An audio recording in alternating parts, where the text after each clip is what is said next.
তিনি তো অফিসিয়ালি 40 বছর বয়সে নবী হলেন, যদিও আল্লাহর এলেমে তিনি অনেক আগে থেকেই নবী। কিন্তু দুনিয়াতে আল্লাহ রাসূল সাল্লাল্লাহু আলাইহি ওয়াসাল্লাম যখন 40 বছর বয়সে উপনীত হলেন, তখনই তো হেরা গুহায় নাজিল হলো, ইকরা বিসমি রাব্বিকাল্লাযী খালাক, read in the name of your lord who has created.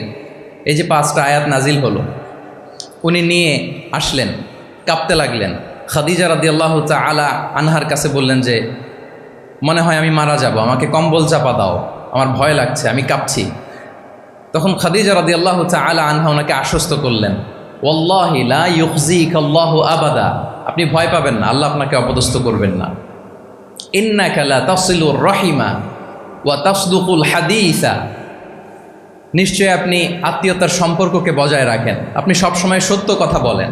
ওয়া তাহমিলুল কাল্লা, আপনি মানুষের বোঝা বয়ে দেন।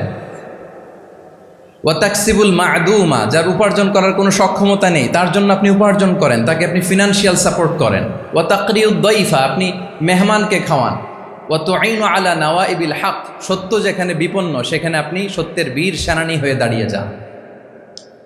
তো এই ফিচার যাদের মধ্যে থাকে, এমন ব্যক্তিত্বকে আল্লাহ তাআলা কখনোই অপমান করতে পারেন না। আপনি চিন্তিত হবেন না, ডোন্ট ওয়ারি অ্যাবাউট ইট, কোনো ভয় নাই, কোনো চিন্তা নাই, আপনি আশ্বস্ত হন।